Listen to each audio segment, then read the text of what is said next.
All right, ladies and gentlemen, welcome to week number 9 of the high school football season. Today, our special guest is a 3-time state champion. One is first place, one is second place, one is third place. He's a 12-time state finalist. He's won 4 silver medals on track, and he has won a gold medal in the 4x1. And he is also a 4-time state champion in football. He's a 2-time All-State player and a 2A Offensive Player of the Year. It is JV offensive coach Luke Hardman. Thank you for joining. Thanks, Colton. Appreciate it. All right. So, obviously, great football player, great track athlete. What's it like being on the other side where you're leading the team as a coach? You know, it's different. You know, I like it, though. I've enjoyed coaching the young guys. Obviously, it's a lot different. You know, not being out there running the plays that I'm calling, you know. But no, the perspective I have now, I see why coaches do what they do. Yeah. And I see why sometimes they're hard on kids because I see the potential in them and sometimes they don't. So I try and push them to be who they don't see who they can be. So I think it's been a good experience and I've enjoyed it. Gotcha. Dominic, go ahead. Yeah, so let me get my camera switched here. There we go. So you're speaking of like being able to motivate them, seeing it a different perspective. Do you have a type of player that you resonate with? Like, were you the self-motivated where you didn't need a lot of coaches getting on you to, hey, you know, I'd love to see you do this, love to see you do this? Or were you someone that kind of needed a little kick in the pants occasionally to get going?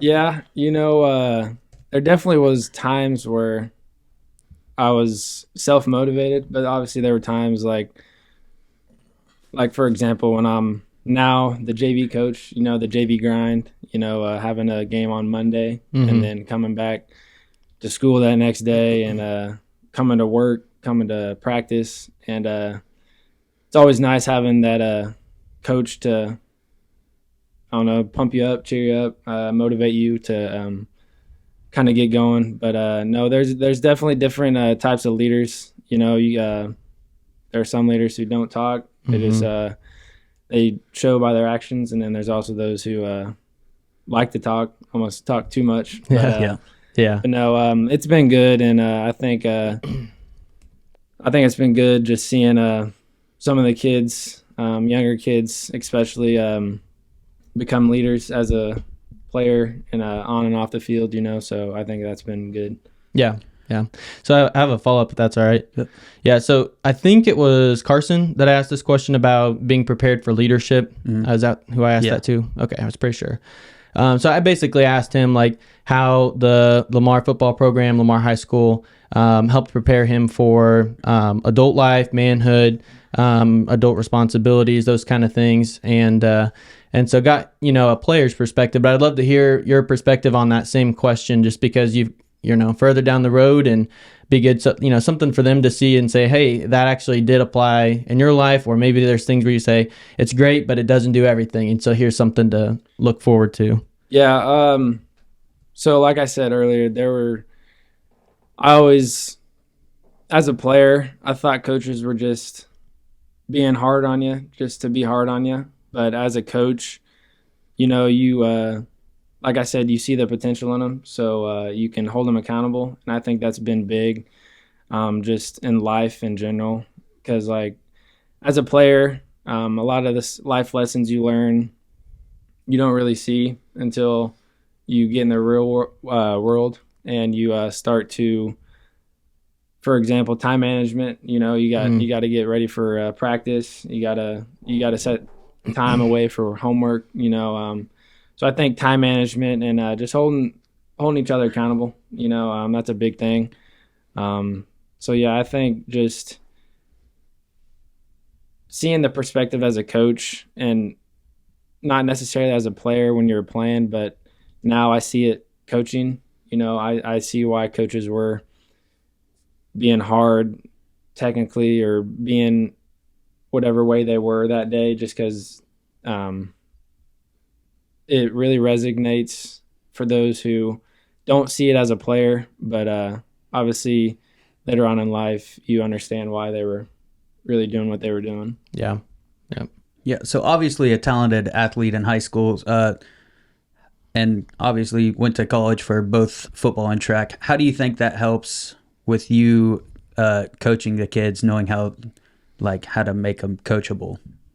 Yeah, there's definitely different ways to approach and teach kids. There are those who, I personally like when a coach brings me aside, tells me what I did, and there's definitely different ways to go about things, and that's still what I'm learning. Obviously you can't just rip into a kid because maybe they've had a bad day or long day and they still think somebody's just ripping into them, just making their day worse. So, you got to really dig deep and figure out why certain kids and players do what they do. And once you start figuring out, and that comes with getting to know your players too. I think building that relationship with them really helps. Kind of get to know them, get to know their background, kind of where they came from, and I think that helps too. Just coaching them, because sometimes you what I'm figuring out and noticing and learning is you can't coach players all the same. Obviously, you can still have the same technique, same. The word I'm trying to think of, the same philosophy in coaching. You still have your way you go about things, but there's definitely certain things you can do with players and can't. Yeah. So one question, obviously you had a little bit of struggles with injuries. All these kids like Alex and Cooper that have obviously hurt themselves throughout the season. Do you have like a basically where you can help them out with rehab and stuff like that? Yeah, I wish I could say I did, but every time I try and give advice, I got other coaches, especially Coach Bailey, let me know that he was injured all the time too, so he knows exactly what you're talking about. Okay. We joke around. I joke around about it too. Especially he's like, he says something and then he's like, he want to know he was injured, Gotcha. But no, there's definitely times like for example, we had a kid roll his ankle and like just certain things like different rehab, I know how different ankle exercises, and just staying positive through it. Yeah. I know like injuries suck. Like they're inevitable. They're going to happen. It's just how you come off of the injury is what I think makes you as a player and builds your character. Because people are going to get hurt, but it's really how you bounce back and how you it's how you come off of the injury, I think. So do you keep up with the NFL at all? Yeah. I'm a big NFL guy. Yeah. So have you ever hurt your Achilles? Do you think Aaron Rodgers is going to come back and play this year? I just thought as you were talking about that, I'm like, dude, he thinks he can, but I'm like, there's no way that guy's coming back. I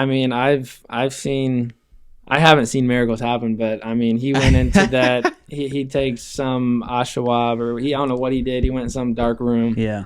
And he does some sort of, I don't know what he did, and I don't know what he's gonna do, but he may or may not. I don't know. He makes it seem like he's coming back next week. But, he was throwing some darts on Monday night or Sunday night football. I don't know without a boot. Yeah. If anybody, it's him. Let's be honest. That'd be crazy. Chiefs fan? Yeah. Okay. Man. Go Swifties. Well, hold up. Go Swifties. What? Go Swifties. Oh yeah. Hey, that whole Swifty thing. Like I'm glad he's got himself, a girl to be with, but I don't really follow all that. I focus on if we're gonna win the game or not. Yeah, absolutely. My biggest thing is I hope he doesn't get distracted with all of it. In my opinion, he could go down as one of the best tight ends to ever play. The best, in my opinion. Yeah, absolutely.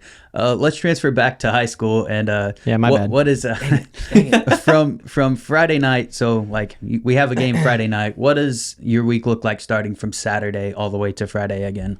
So honestly, I wasn't sure what Saturdays look like being a coach in high school. I know some coaching staffs meet on Saturday, but that's not the case for us. So Saturday's kind of our off day, so it's kind of nice because Saturdays when I was in college, we obviously had games, and I wanted to watch some of those big SEC rivalries go on, those Georgia teams play, you know, but obviously we were playing. But no, Saturdays we get off, and then Sunday morning through the evening we get off usually, so we have time with your family, go to church, you know, so that's nice having off. But we usually have a coaches meeting around 6 on Sunday night, and then turn around on Monday, obviously go to with today's or this year's school calendar, we have every other Monday off, which I like it. Yeah, you know, I personally like it, other than some days where we have a game and we have to get on a bus and go to Cassville. Yeah. For example, yesterday it's kind of rough, but no. So Monday we have the JV game, get back late, turn around, go to work.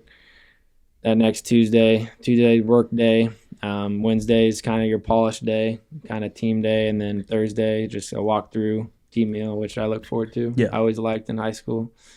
Shout out to Chris Roth for showing out with his stereo and everything. That's pretty neat. He still does that. But Thursday and then obviously Friday night. Yeah. Kick off, nothing better. Good. So going into the scouting report, is there certain people that do certain things in the scouting report, or is it basically just Jared? Yeah, so you got Jared doing he's the head coach, so he's giving kind of the rundown of the team.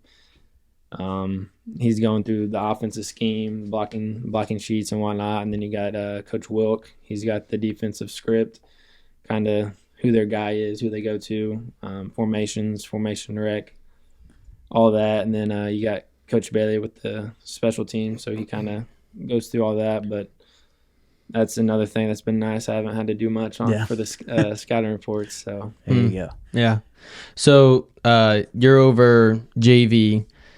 So do you have anyone who's helping you with that, or who's like coming underneath doing like I'm not particularly sure how that all works out, because it's like high school you got the specialists, you got halfback coach, quarterback coach, things like that maybe. Yeah. Do you have things like that, or is it kind of just you on that? Yeah, so Eddie Long's actually the JV head coach. Okay. And I kind of take over the offense. He got the defense, and then Chase Kilgore, he's the special teams guy for us. But we're all designated to a certain position. So like I work with the wings, Kilgore works with the receivers and D-backs, and Jared's got the quarterbacks. And then obviously Bailey's got the linemen, D linemen. Quinley's got the O line. So we all kind of have our certain positions we work with. But on going back to JV, I got so I'm the offensive coordinator for JV. Coach Long's the defensive coordinator, you could say, head coach, and then Kilgore's the special teams. So Kilgore's a newer guy. I haven't heard of him until this year, right? Yep. So I actually knew of him. I just knew him through my brother and a couple of his friends. So he played Pitt State baseball. Okay. Played quite a bit, did well. And I actually think he's about to be the assistant baseball coach here under Quinley. So awesome. I think that'll be good for us. He's a good addition to the staff. Knows very knowledgeable on baseball and football. He was at DeSoto before that, but no, it's been nice having him around because he's kind of around my age. Yeah. So it's been nice in between classes. Obviously I'm in the gym, so I'm shooting some baskets. Yeah, we pass it off to each other, have a good time, So. Mm. How many coaching staff do you have? What's the total on? Do you know? I want to say there's a lot of people behind the scenes. You got Robert Lehman, all those guys. They kind of do stats, and some people go film. Shout out to the middle school staff. They go and film for us, so that's been good. But I'd say roughly around 14 or so. 14? 11, wow. 14, I don't know off the top of my head. There's a lot of people. I think more than any other high school or high school around here anyway. I thought that too, but I've also been to some high schools who have like 20 plus Yeah. assistants, Gotcha. including the head coach. Okay. Yeah. So it's definitely, I mean, it's a lot. There's a lot of people who do Yeah. stuff behind the scenes that people don't see or hear of.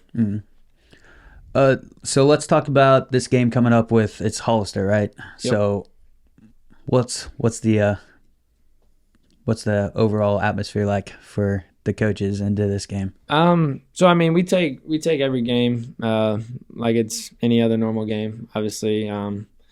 So we're preparing. We're getting everybody ready to play on Friday night. We're hoping to get the young guys in, get those guys some looks, coach them up. I think we're going to have a session, and then I think it's tomorrow. We're going to have some of the young guys be coached by the older coaches, like the varsity coaches. So I think that'll be good for them. But no, I mean, Hollister. I mean, they're obviously a high school. Any other high school Missouri team, they put forth the effort. I mean, they practice every day, just like everyone else does. They show up on Friday, give it their best, and I think we just take it every day like it's any other day. Prepare for them, and I like our matchup against them. That's for sure. Good. So senior night. What does that mean for any changes that affects team, coaches, anything like that? And then is that kind of a big night for seniors? How is that the atmosphere around those guys?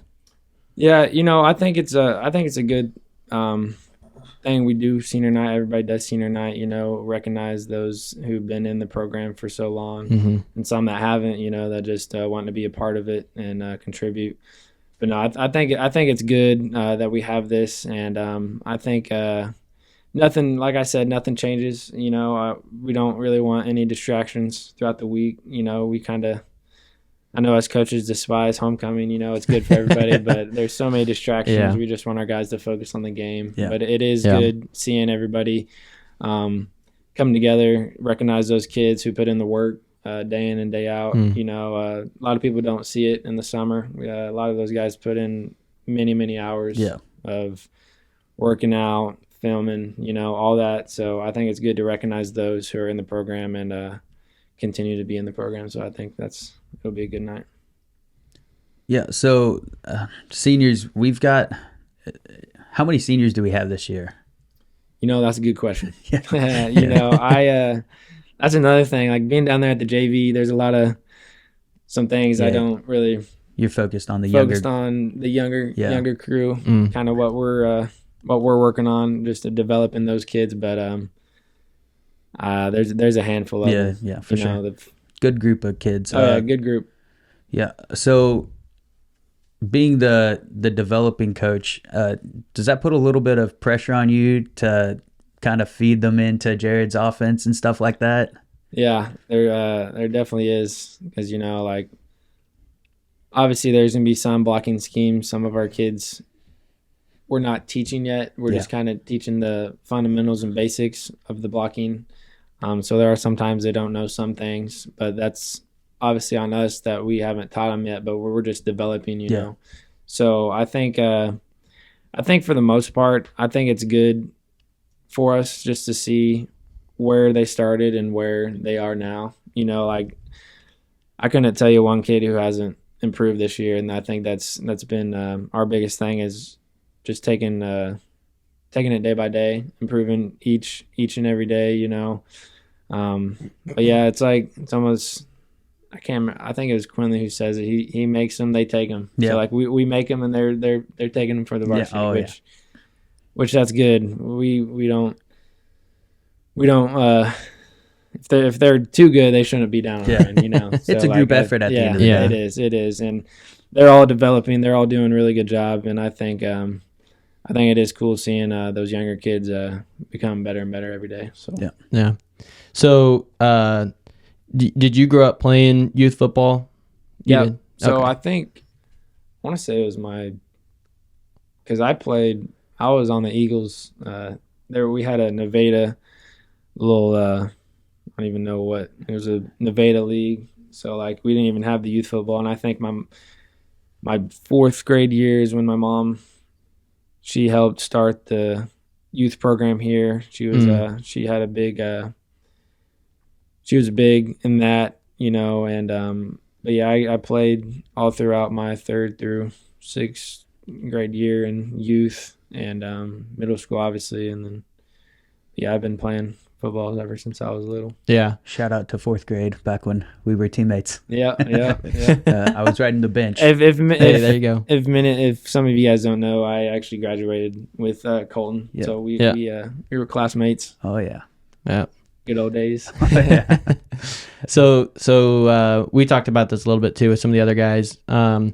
Coming up in youth football, like I played a couple of years youth football here, and it was cool because, you know, on Saturday we're running the same offense that they would on Friday nights, you know, not the same in depth, but just kind of in concept, and you get to kind of see it done at a higher level. Yeah. Whenever you're doing this in JV, most of these guys, I'm assuming, are coming in knowing basics of the offense. Is that right? Yeah. So we try and have like a little coaches clinic just to kind of show the youth coaches what kind of what we're doing, what we're teaching them, what we kind of want them to have a base understanding for when they get to high school. Obviously, our middle school staff does a good job of running what we run. You know, obviously there's going to be some tweaks in some of the offenses to kind of their personnel and whatnot, what they can and can't do. So, no, for the most part, as a freshman, they all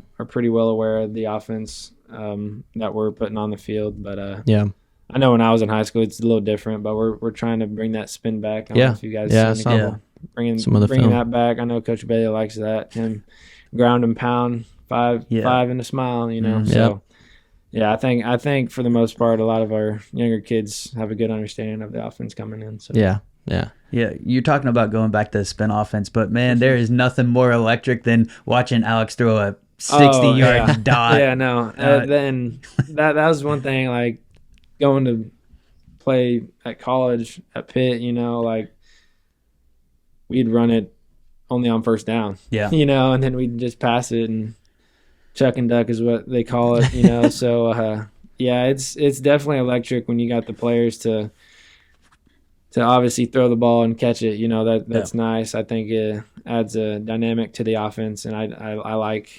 throwing it a little bit, obviously, but I do like running it too a little bit, just man on man, see who's best, who can overpower you know. So So we got to see a little bit behind the scenes, or more just in depth of kind of what kickoff schemes, and with Aiden talking about him being the A-back and lineups and stuff like that. So when you're talking about like more advanced blocking, are you talking about like guards and tackles pulling, or are you talking about probably youth football, you're talking there's a guy in front of you, you go block that guy, you know, and then you just kind of send them on their way, and you know, high school, they're getting taught like, okay, you've got this linebacker, if they shift, it changes. Is that kind of the stuff you're talking about?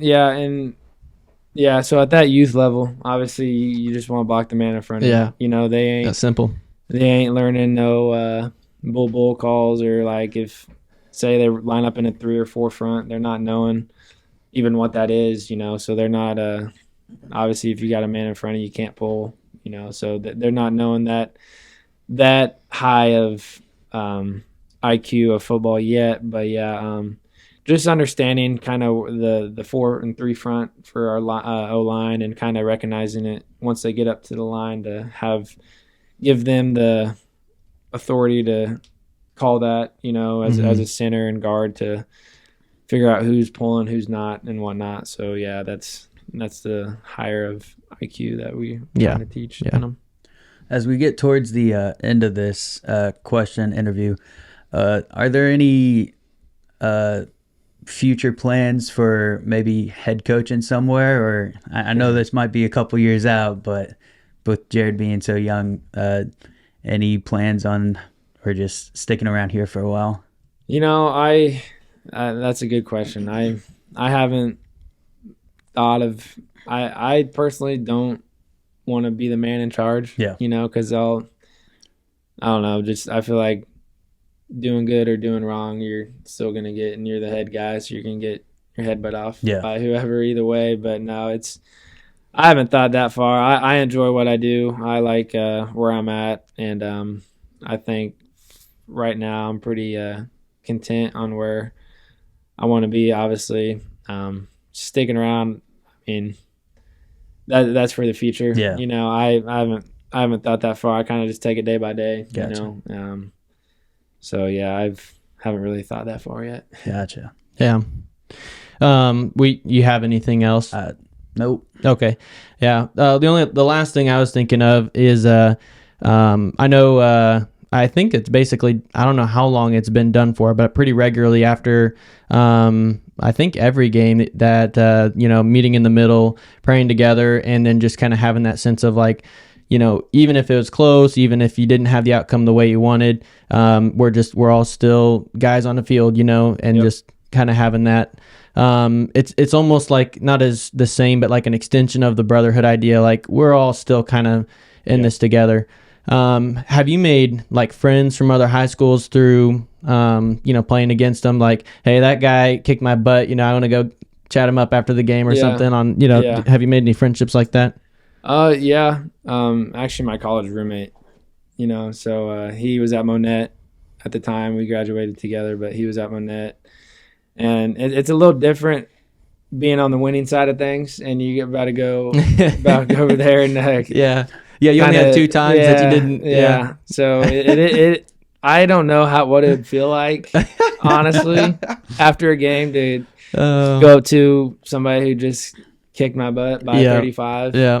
But no, at the end of the day, like you said, we're just playing football. It's a great game God's made, and I think it is good to bring everybody together because football it's bigger than football, and as long as you play a full clean game, obviously everyone's gonna get competitive, gonna get chippy, But at the end of the day, everyone's working hard, running fast, hitting hard, So I think it's good that we all come together and kind of in totality of things, kind of bring it all together in full circle to be like, all right, hey, this is just a game. Yeah. Yep. I lost, but this is just a game. So yeah. All right, I've got one more final question. I know we don't want to look too far into the future, but obviously we can look and recognize teams at the top of our class. Who are some of those teams we've got our eyes out that are going to be in the finals? Yeah.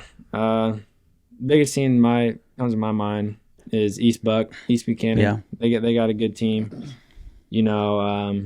Lafayette County, they're going to be a good matchup for us. I think we'll see them right out of district semifinal. I can't remember. But yeah, like I said, we just take it day by day. Yeah. I know some kids are going to look into it and see who they're going to play later on. But no, we just try and preach and coach on who we're playing this week, focus on that, focus on us, and kind of just getting better at our craft, So, but yeah, East Buck, they got a pretty good ball club over there, and then Lafayette County, they're pretty skilled players too. So South Shelby's the one team I had on my radar last week, and then they went against Centralia, and they put a pretty good beating on them. So that was See, I see scores and whatnot, but I don't look too much into that. I kind of focus on us, focus on what we're doing. But yeah, so that's that. Yeah, absolutely. Anything else? No NFL questions? So okay, if my co-host over here will allow me to get back onto the NFL. Okay, so speaking of being a Chiefs fan, I guess. Good times for being a Chiefs fan. Oh, yeah. How do you feel about this year with obviously? So, I mean, from everything I've seen, your offense isn't as prolific maybe, but it's been something that I think your point differential is still pretty high. So your defense is playing really well. Do you feel like you're still Super Bowl favorites, or you got someone else in the AFC? Dude, every time you line up and Patrick Mahomes is your quarterback, I'm pretty confident, you know. And he may not have the weapons, but I think our offense is hopefully starting to pick up on some things, pick up their offense, and because I can only imagine Andy Reid's offensive script. Mhm. I know that. Wow. I know his play sheets. That's a lot of plays for some of those young receivers to learn. Yeah, And, yeah. Watson and MVS has been in there for a while, but I really want to see Watson do more. Or not Watson, Justin Ross. He's a big receiver. I wish we could get him the ball more. But Yeah. I mean they're obviously in the NFL for a reason. They're doing the right thing. They're playing well, but no, I think my favorite player honestly on the Chiefs is Pacheco. Pacheco. He's my guy. Yeah. He's my guy. Any reason? Just running back.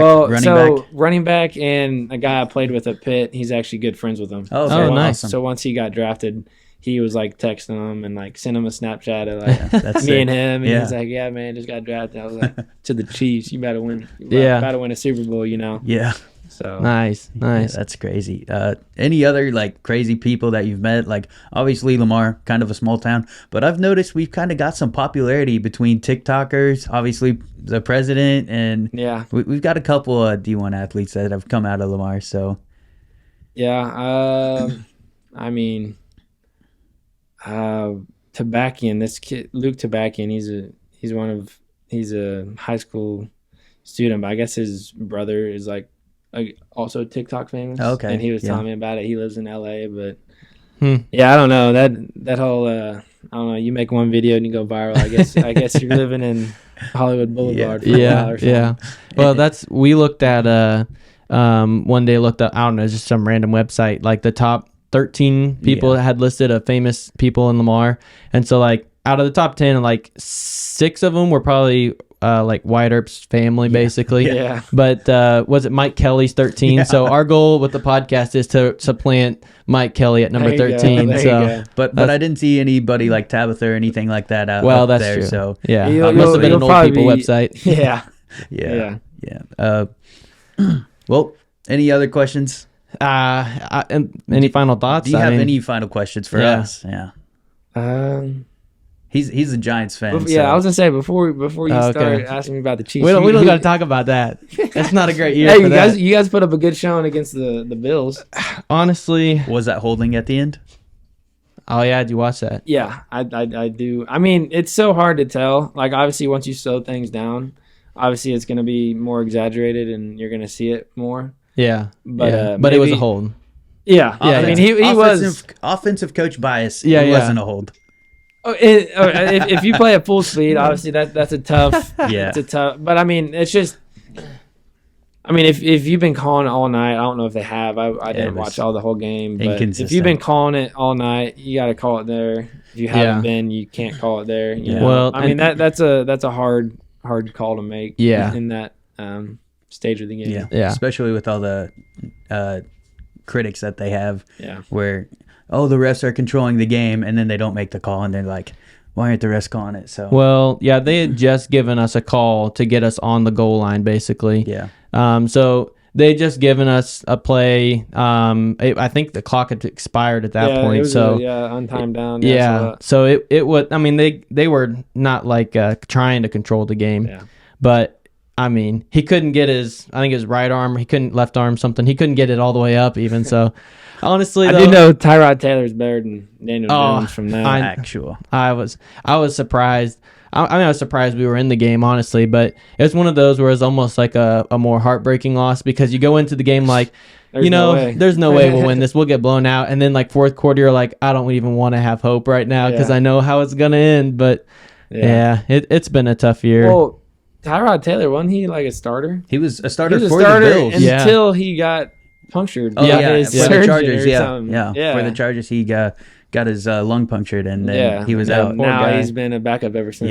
Yeah. But Yeah, That's tough. I'm a Packers fan, so we're kind of in the middle of Jordan Love, he's transition. He has his games. yeah. I'm glad Watson's back. I got him on my fantasy team. So there you go. Oh, yeah. Yeah. yeah, What's your record? You doing well? I made the mistake of being in 5 different leagues. So There you go. spread yourself out a little too What's your thin. best? Well, what's your best? I record? tried drafting to where like I have somewhat of the same players, Okay, yeah, but that didn't work. doesn't so always like happen. for example, I got Christian McCaffrey on one of mine, Yeah. and then I'm going against him in another. Oh, so I'm yeah. like, Do you cheer or do you not? that's what I'm saying. Yeah. So it really depends on who's in that league and who I want to beat and who I could like my fan band one. I'm like, if I lose, I lose. Yeah. But my Yeah. friends, I want to beat Oh them. yeah, absolutely. Yeah. Well, I don't have any other questions, so we're gonna go ahead and let you get out of here. We appreciate you taking your time out of your Tuesday night, and Yeah. Yeah, appreciate you guys having me. I had a good time. Had a good talk. glad Yeah. to see the coach's side of it all. Yep. Yeah. Yep. Appreciate it, man. It's been fun. Yep. Thank you. Back to your story of you playing football and your mom not letting you. Oh, okay. Well, okay. So as you can guess, my injuries didn't start whenever I was just in high school. So I was always injured, but not knees. So anyways, I didn't know, just talking to Luke there, I didn't know that the youth program started, what'd you say, 2012? 2011, 11, 12. Yeah, Somewhere around there. Yeah. Because growing up, like when I was young, I always wanted to play tackle football. And so I was just like, hey, Mom, let me play football. She's like, nah, you're going to get hurt. And so, because I had a pretty bad concussion when I was young. Oh, really? And so, yeah, my mom's like, yeah, you're not playing, to try and keep me safe. And Yeah. I was reckless anyways. And so that's why I wanted to play football. Ain't I get that to the go truth? legally hit some guy. Like, that sounds awesome to me. Yeah. But, yeah, no, she was like, no, it's not going to happen. But now that I know that it didn't really start in Lamar till later on, it's like, well, they probably didn't want to drive me to Carthage. That's probably part of it. Yeah. You only missed out on a year, so it's really not that big of a deal. Yeah, yeah. And then when it came time for high school, they were like, yeah, you can't play. You're homeschooled. Yeah. Did you play middle school? What? Did you play middle school? No, I just played, well, I played 5th and 6th. Yeah. Yeah. So you didn't play 7th or 8th? No. Yeah. No. That kind of sucks, man. Yeah, I wish I would have, but then the board of something said that I couldn't. I can't remember if they said I can't at all or I'd have to take a class. Yeah. Like so kind something. of like your brother did for Yeah, like yeah. Which he I was think in the VOTEC or something like that. Yeah, I think I could have maybe if I did that, but I'm not sure exactly. Yeah. But it worked out. I went and played in. I drove hour and 20 minutes to go play Springfield, right? in Springfield for Yeah. a Christian school. Didn't you live up there at that time too, though? Yeah, I started whenever I lived up there, Yeah. and then for a year I played, and then I came back, drove up there for practice every single day. That's crazy. Dude, whenever I have kids, I'm gonna be able to tell them back in my day. You know what I'm saying? Yeah. Because back in my day, dude, I was finishing my base. I worked all through high school. Yeah. But I worked, I had school, and then I'd go to practice, come back home, and that was my life, dude. And Yeah. honestly, it was probably the best thing for me because I didn't have time to do anything stupid. Yeah. So I was absolutely. just constantly doing something productive and kept me out of trouble a lot. Yeah, I I think. felt like that's kind of like when our relationship kind of drifted away, though. But like obviously, Yeah. obvious reasons, because Yeah. you started living in Springfield, so not too much of a connection that we can have. And then back then, I didn't have an iPhone or anything like that. Oh, too. yeah. So Yeah, you weren't cool. Didn't have the blue text. no, I had it, but Oh. I just didn't use it that often. I was too busy playing video games all the time. So. Oh, yeah. That's when you went on Yeah. your streaming career. No. I didn't have good enough internet for that, man. Oh. Well, We live in Lamar, bro. Well, that's true. Hey, speaking of, when are we going to get good internet? Why Dude, not? Why is T-Mobile the best internet in town? Dude, not even kidding. I know people from our church that just moved to overseas, Yeah. and they have better internet in some like random, like not even kidding, just some random place, Yeah. better internet Uh-huh. than Lamar, Missouri, in the United States. Lamar sucks. Like internet-wise, like obviously it's a nice, quiet town, but I need internet, man. I run off of internet. It's Dude, bad. who doesn't Yeah. anymore? I mean, I talked to AT&T when I first came here, and they're like, yeah, it's 18 down, and I'm like, and you can do what with that?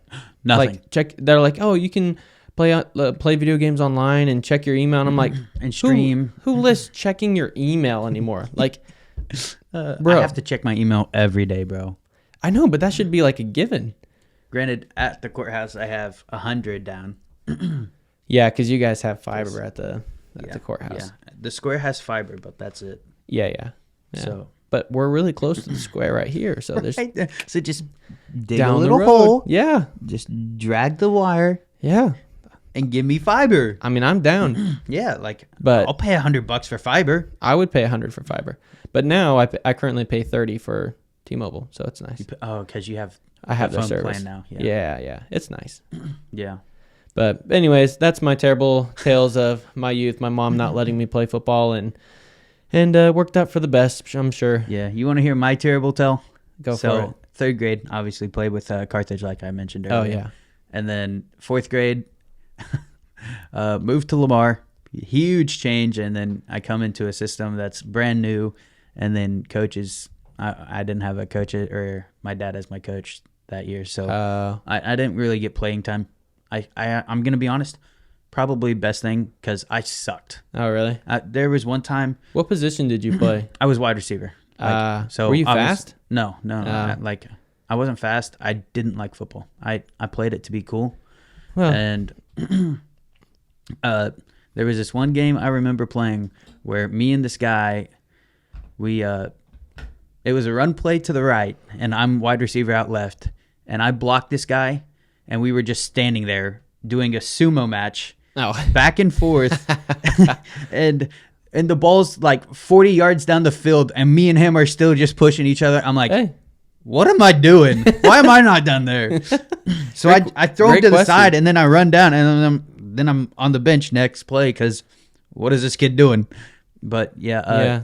Then we play Carthage, and obviously I got called a traitor because of course I was on Lamar, and there's no higher form of betrayal at that young. Yeah, absolutely. Of an age, so. Like switching teams on youth football is like, and it was all your fault, your choice, and everything. Yeah, because I control where my parents move. Yeah, totally. Yeah. But yeah, I got called a traitor and all that stuff at the age of 10 or whatever. And then you were the villain. I was. And then in that game, the quarterback who I was obviously friends with from last year, I'm on defense. I think I was like cornerback on a blitz or something. And then we get right next to the quarterback, and then I see one of my teammates fly in, and the quarterback's foot got stuck in the ground because this is back when we had grass. Got stuck in the ground. Teammate lands on top of him, breaks his femur.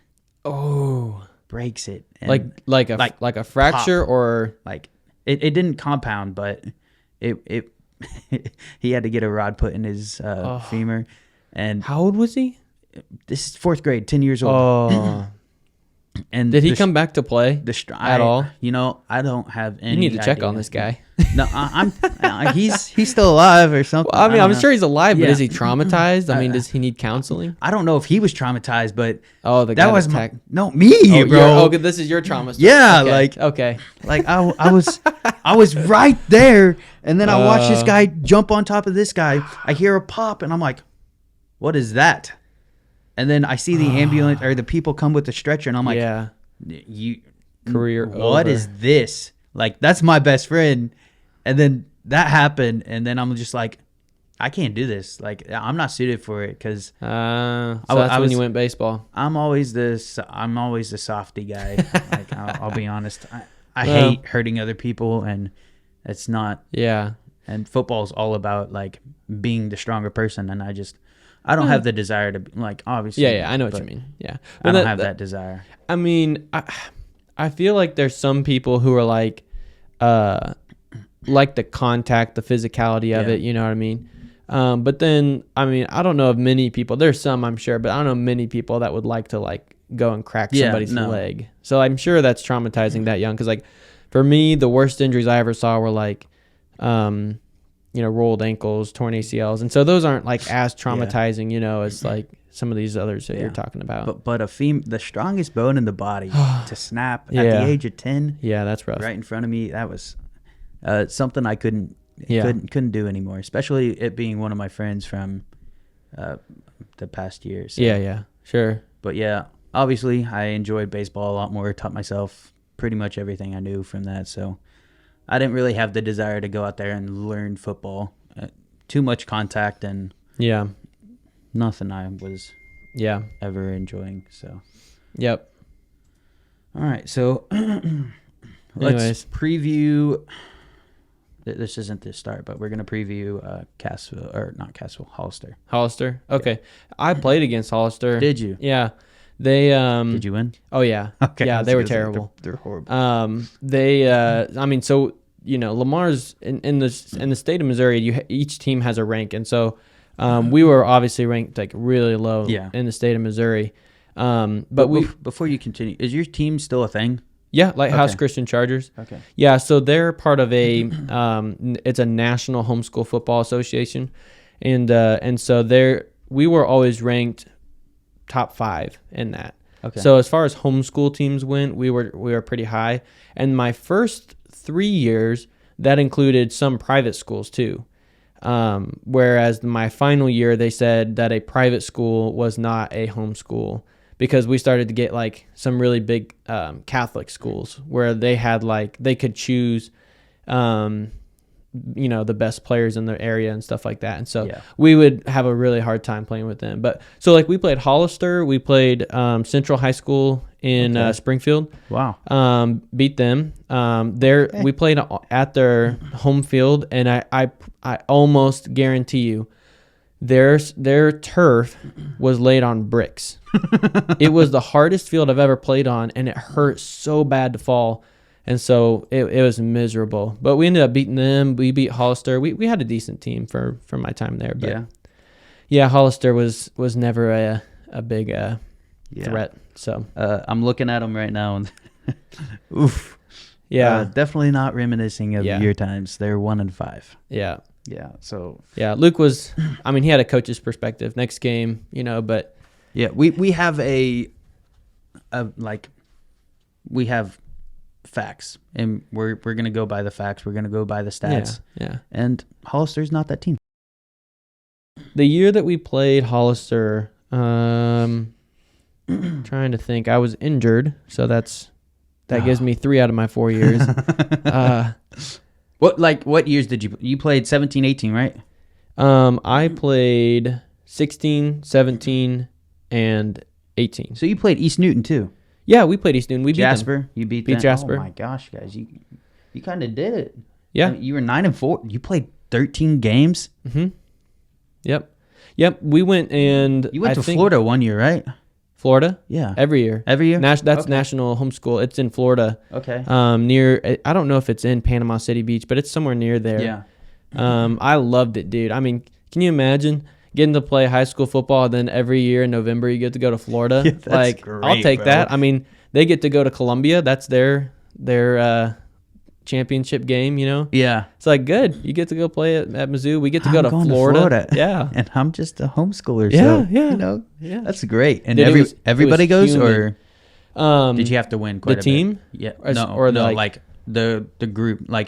Did you have to You had to qualify. Okay. Yeah. Gotcha. So it was based off of it was based off record and opponents. So since we played our big games were conference games. So there was a team in Tulsa we played that was an important game, a homeschool team.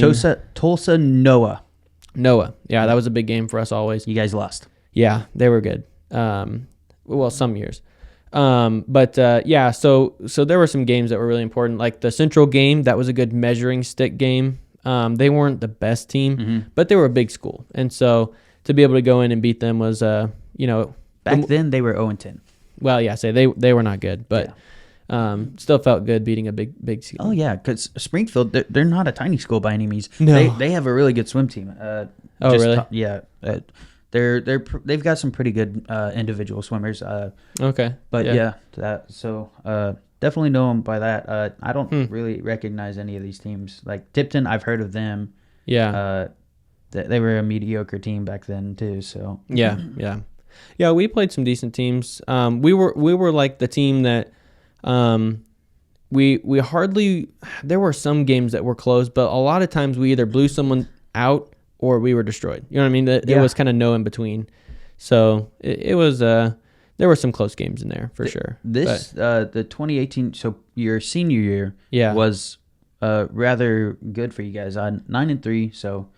You lost 2 games that were single digits. You lost one 28-20, and to Tulsa Noah, you lost 39-36. So, and then you lost to Christian Prep Academy. I'm assuming that was in Florida. Christian Prep. It's a Lenexa, Kansas school. Oh, So Christian Prep, what was the score on that game? Or It was Christ Prep. Christ Prep. Yeah, sorry, that's right. So they that we got beat pretty bad that game, right? I don't think you got beat that. This was senior 36-14. So yeah. Yeah.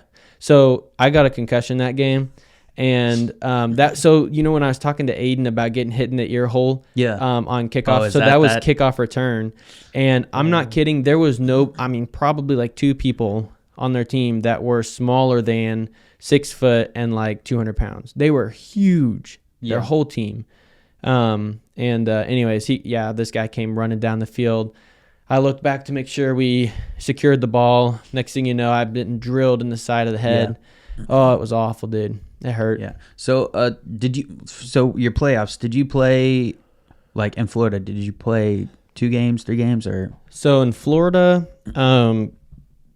I think, so it's kind of like, it's kind of just regular playoffs. So I think it was, 1, because I see you guys lost your first game in November, and then you won 2 games after that. So that's what I'm saying. I think you had to qualify to be in the chase for the championship by being top 4. Okay. And so it was just 2 games. You know what I mean? So did you win? We won the tournament. I think 2 out of the 4 years that I was around. Okay. So I've got 2. So yeah. I was gonna say your senior year, you guys won 42-0 and 46-8. So Yeah. Yeah, that was crazy. Let's go to your junior year. So 17-18. You can continue talking if you Yeah. So basically, if you won your first game, you would go and play for the final championship game. If you lost your first game, you would play for third and fourth. Okay. So that makes sense. Which your first you played? Did you play your freshman year? I don't think you did. 15. That would be 15. No, I didn't play 15. No, I started 2016. Okay. So 16 was the first year you played, and you guys lost both games, 48-38 and then 26-20, and what I assume was a heartbreaking overtime loss. Your first year. Yeah. So it was very interesting. We went from, Lamar lines up in that formation where they have I don't know what you call them, 3 fullbacks that line up behind the guard, the power tackle, formation. And tight end. Yeah. We called that super heavy. Okay. And my first, so my freshman year that I didn't play, my sophomore year, that was the offense that we ran. And dude, we were very much like Lamar's mindset. If we get 3 yards every play, happy. And so we would literally just do that over and over and over and over again. And just, we had a really good running back that year. And so we would just kind of try and get lanes for him to run down. And he's kind of like a Saquon type player. He could really break big plays and stuff. So, and then my junior and senior year, we switched to, have you seen Glendale High School? I haven't watched them play, no. So basically, I think most of their offense is 5 wide. Okay. And so basically what they did is they would line up their, trips on one side, doubles on the other. And so what they would do is Aiden talking about the A-back. Okay. He would run a bubble screen. Mm-hmm. And so they would have the 2 receivers block, bubble screen. And again, if you get 3-4 yards, it's a plus. Yeah. You just keep doing that. Mm-hmm. And then they had offense built out of that where if you overcommit, then we'll do a play and run a go down the side or something. So there was a lot that they did with that. And then obviously you can pull the A back in, run a halfback dive or something. And so we did the exact same thing because we were a smaller team with speed. And so we completely transitioned to a completely new offense. Yeah. But it was fun. Yeah. So coming from a homeschool perspective out of Springfield, did you guys talk about Lamar or anything like that? Obviously you being from Lamar probably brought it up and stuff like that. Yeah, of course. Yeah, we talked about it all the time. We always, my coaches and stuff were always joke glad we're not playing Lamar because they knew I was from Lamar and it's a big, big deal kind of thing. So we talked about it. There was a couple other guys kind of from the area, Christian homeschool team. Players came from, I was the farthest, but I mean, there were quite a few that drove a decent ways to get there. So, yeah, we talked about them. We talked about Webb. We talked about Webb, Carl Junction. Yeah. And then most of the teams we talked about were like Glendale, because we were starting to model our offense after them. We went and watched some of their games as a team, just to kind of see what they did, how they did it, if they did it well, if they, And so Kickapoo, we talked about them. So yeah. Yeah, gotcha. All right, well, let's get into this Lamar Hollister game. Senior night, obviously, like we mentioned earlier. Hollister, we talked about the mindset. And So what do you remember about senior day? What does that entail? Senior night is where all the seniors from every sport get recognized. So is that halftime? No, it's at the beginning of the game. Okay. Because you don't want to obviously interfere with halftime. Oh, right. Players, sure. So pregame really early, like 30, 45 minutes early into the game or into the pre-show. And there's a lot of time that gets put into this where you recognize every senior from every sport. Yeah. And obviously it kind of means – I took it with a grain of salt because obviously I wasn't a huge fan of football back then because – they got a lot of credit. Like, obviously, they deserved every single bit of it that they got. But it's almost like they talked too much about football and not enough about all the other sports that were going on. Because, like cross country, they won state. I think they were the first team to win state. And then once they won state, everybody popped off and started winning state. Like, football won state, track won state. And I think I vaguely remember that. Yeah. But it was kind of our one chance to get recognition in front of everybody as a senior. And then, so that's how I took it, is this was my one moment to really stand out and show who I was. And obviously they just go through and you get a flower you give to your mom. And we did the same thing. I completely blanked. I just didn't make the association, but we did a senior night. And, from my recollection of it, it was a cool moment, just kind of knowing like some finality to your time at school and stuff. And it's just like, wow, I'm kind of getting close to the end. Yeah. And it's like, It was definitely the first, like, wow, yeah, like you said, this is the it. This is the end. So it definitely makes you kind of wholesome a little bit in the moment, like, this is my last moment, because I didn't do any other sports, so this really was my last moment of recognition for all the hard work I've put in for the past 12 years or something like that. So you definitely kind of sit back, and if I had to say one thing to all the seniors, is really just sit back in the moment, enjoy it, and take it for what it is, because you don't get too many of those. Well, life gets tough after. It gets really tough after, man. Buckle up. They always talk about how adulting's better. oh, man. What I would do to go back, man. Yeah. Because go back to the days of just running around the backyards playing night tag. Yep. Man. Healthier times for me. Healthier times, better times. Yeah. We just did a lock-in at the church. I think I told you about that, where he stayed all night. And and that was one of the things I talked about, obviously joking in there, but like the book of Ecclesiastes talks about how life is just like a blink, and so you got, like, if you don't live for God, your life is empty. There's not really any purpose, long-lasting purpose.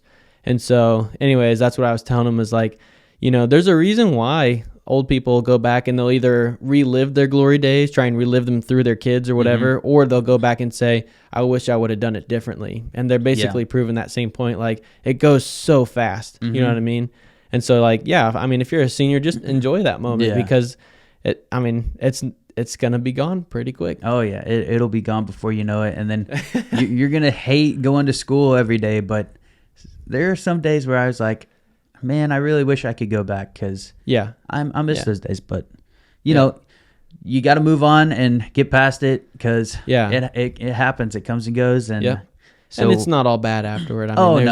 There's still joy in life, but absolutely. But there's just something about that time where it's kind of extra sweet, and and so it'll be a good night for them. Hopefully they'll have a really good time with that. And I don't remember being distracted at all by that though. No, I honestly no. I mean, other than pregame, it kind of gets you pumped up, like, yeah, this is it. If you're a senior, this is it. Let's make it count. This is your game. Go out there, perform to the best of your abilities like you always do, and you're fine. Yeah. So, but anyways, Hollister 0-8, Lamar 7-1, one loss to Seneca.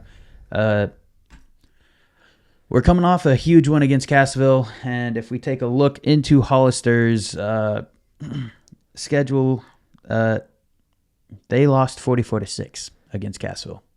Oh, okay. Yeah. Well, so there's really not much to get into about this game, which is probably why I've stalled so much about talking about this game. Stalling. Yes, sir. Yes, sir. Because no, they haven't had. Their closest game was probably their so East Newton they won or lost 20-18. Yeah, and then last week they lost to Springfield Catholic, which we've had that conversation. Right. Which I said they weren't good at anything.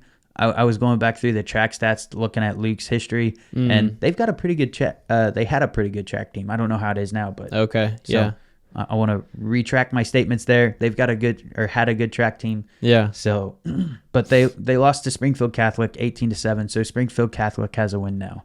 Okay. Yeah. So there's that.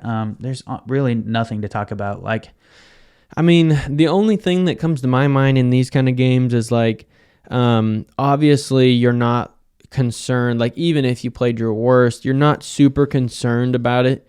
But the only thing the reason why coaches have the mindset of treat it like another game is that I think that every game that you play, you build or you grow off of. And I really think that that's a real thing. Like, some people are like, like, oh, it doesn't really matter till playoff time. It's like, yeah, but you got to build to get there, you know? And so I think it's extremely important. Like, if they get up and have their younger guys get in, that's important time for them. Yeah. But it's also important for the starters to get out there and, I'm trying to think of something that they, in particular that like some penalties. Like, let's not have any penalties. Yeah. Let's play a clean game. Like, there's always stuff you can be improving on. Absolutely. And so I think that that's like the only thing I can think of with this kind of game is from a coach's perspective or player's perspective, it's like you don't want to get out of rhythm, and you also want to improve on something. Yeah, this is definitely one of those stepping stone games for the JV squad that doesn't play Friday nights very much. So they get to get in there and learn the playbook because they're going to be up next year. It's their opportunity. Like, this is your moment to prove you deserve that spot because who knows if somebody comes in and they're better than you at that position. Yeah. You've got to... It's never entitled. Yeah, absolutely. So this is definitely their spot to say, I'm that man. Yeah. Let me go and play, and then go out there, have fun, enjoy the moment, like we said with senior night, and really, really prove yourself to the coaches that, hey, I want this more than that guy does. Yeah. Yeah, something that... I think it was CJ Stroud in one of his interviews. It's one of those things where I saw it and then I was like, just going to pass it by. But he said something where I was like, you don't hear NFL players say that, or professional people. Yeah. He said, pressure is a privilege. And he just wanted to acknowledge that a lot of people don't get to enjoy the pressure of playing in the NFL because it takes a lot of work, but it also just takes a lot of circumstances playing out in the right favor, And so he was talking about how pressure in his stage as a quarterback is a privilege for him because he gets to play a game at a high level that very few people do. And so he kind of counted it as like, obviously not entitled to it, but I think that that's such a great mindset. Like, if you are fighting for a top position, like you want to be the starting quarterback next year for Lamar or whatever. Yeah. That kind of pressure, that's a privilege. You know what I mean? And to not think of it as, well, I've done the work, I deserve it. Yeah.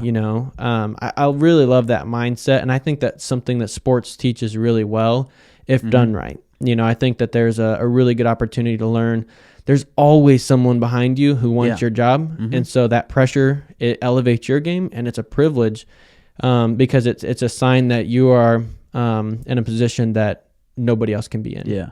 Yeah. Obviously, I've come to respect CJ Stroud a lot over this past NFL season. Yeah, So, yeah. like, honestly, going into this season, I thought he was going to be one of the worst quarterbacks out of the rookie class, and Yeah. he's number one rookie. Yeah. So, honestly, a lot of respect going towards him, and Yep. I hope to see him keep it up because he's played stellar. Yeah, yeah. And I love seeing one of the things I love about the NFL that I hate about the NBA is crappy teams are never like out of the count. Yeah, we'll You know get what I into mean? that this week. Absolutely. Oh, man. But in the NBA, it's so like sometimes you just know they're tanking, and Yeah. it's just like It's obvious.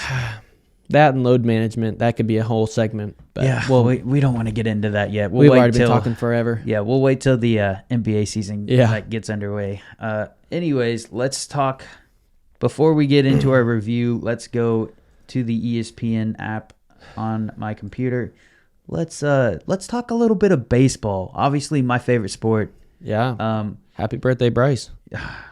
I can't stand that man, bro. He's so controversial. I just You don't like him? I really don't, honestly. Speaking of Bryce, the Phillies won 10-0 today. I saw they against were the 5-up when I was Diamondbacks. last watching. Kyle Schwarber has been an absolute animal this year, Yeah.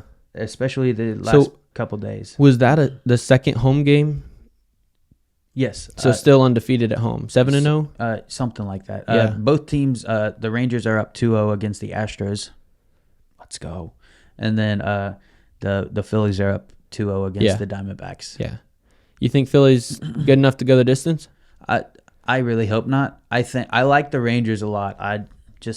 They're not this big team, and obviously going Yeah. back to 2011 when the Cardinals beat them.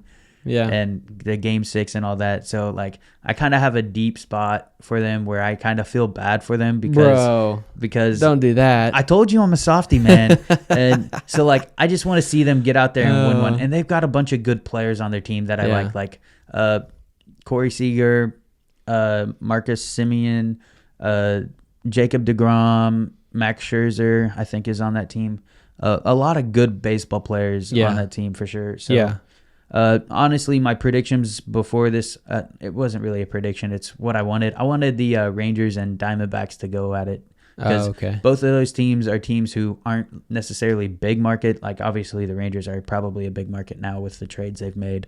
And but the Diamondbacks, I really wanted to see them because they haven't done anything in recent times. So Yeah. I was kind of hoping to see them into it. But Phillies... And honestly, I think the Astros pull off a comeback and end up in the. You think so? I think so. Like as much as it doesn't want, or I don't want it to happen, it's Yeah. gonna happen, man. I Yeah. feel it Yeah. Watch party for the for the World Series. Yeah.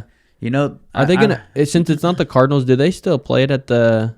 No, They don't. no, they don't. If it's not the Chiefs, they don't play it. Okay. Yeah. Wow. And that was just a Game 7 type deal. I think. Okay, I knew that they did it for the Game 7, but I didn't know if they did the other games or Yeah. anything like that. So No. it has to be a pretty big moment. Yeah, it has to be. Yeah, Okay. For a local team too. Okay. So. It's gonna be Phillies Astros, I think. Yeah. And Yeah. I think Phillies probably come out and win it. Yeah. So that's my predictions with that. Do we want to get into NFL or do you want to make your prediction on something you probably don't have? Watch party here, like at your house? Oh, you're inviting the whole town to Yeah, a watch yeah, the party whole at- town. Dominic's house, he's got like 17 couches in his living room. Hey, respect the couches, bro. Half of them are free. I love free couches. Bro, I love free anything. Yeah? Just about. No. No, I wanted to mention the last time we did our the World Series was Astros Dodgers. No, I don't remember. The Astros won is all I know. The last time what?